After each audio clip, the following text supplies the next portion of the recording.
Morning guys, Sam here from Mind Body Medical. So this coming Wednesday, we've got a big free webinar on how to manage the menopause using Ayurveda and natural medicine.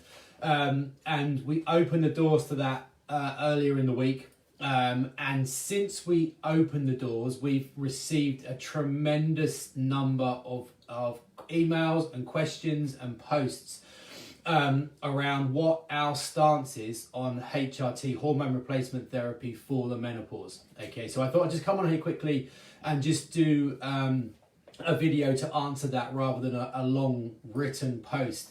So we're not anti HRT, we're not anti any conventional medicine. You know, all the work we do is about integrative. It's about taking the best of conventional medicine alongside the best of Ayurvedic medicine and natural medicine. And that applies to hormone replacement therapy. But we caveat that with almost as a last resort. Okay, we view hormone replacement therapy as a last resort, where someone's quality of life is being significantly impaired. They're not sleeping, they've got mood swings, they're awake all night with hot flushes, whatever it may be, and they've tried other approaches. Then I think hormone replacement therapy has a really important role to play.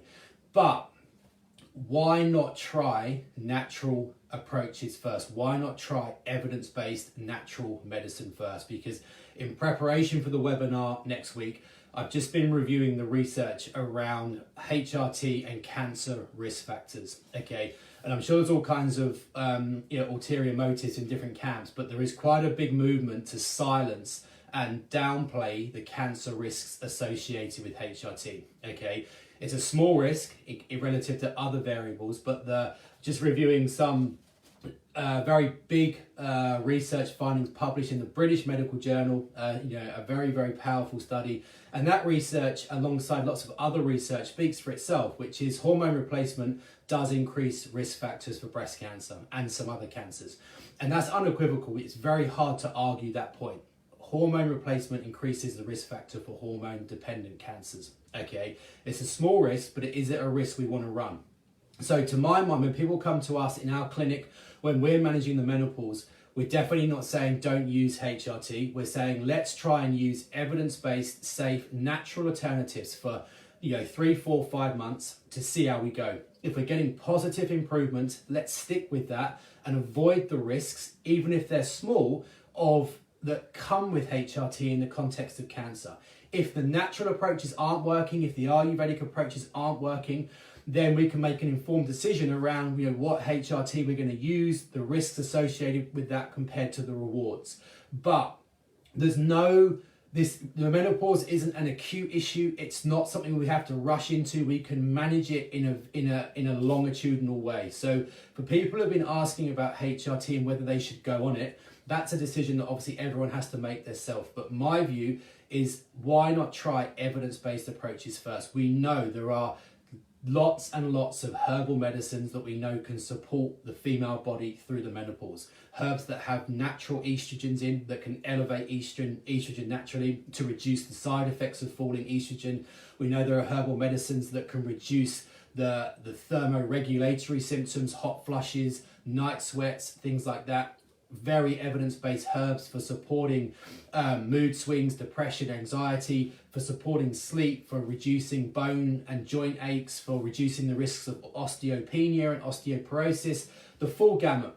If we're looking at all of the risks and side effects and symptoms of the menopause, there is evidence-based approaches, diets, foods, herbal medicines, lifestyle practices that can be used to manage those problems. And we manage the menopause a lot in our clinic. It's one of the areas that we see and manage week in, week out.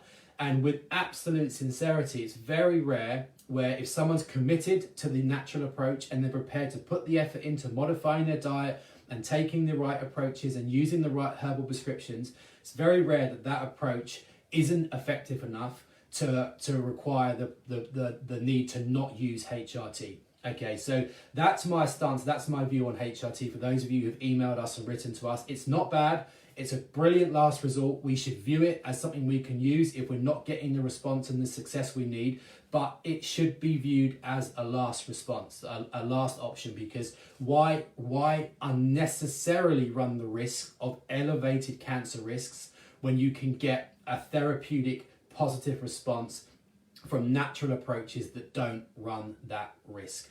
So if you're looking to find out more about the blueprint for doing that, we've got a very, very great, very good blueprint, Ayurvedic and natural blueprint for managing the menopause. We're going to go through some of the key parts of that on next Wednesday evening. It's a completely free webinar.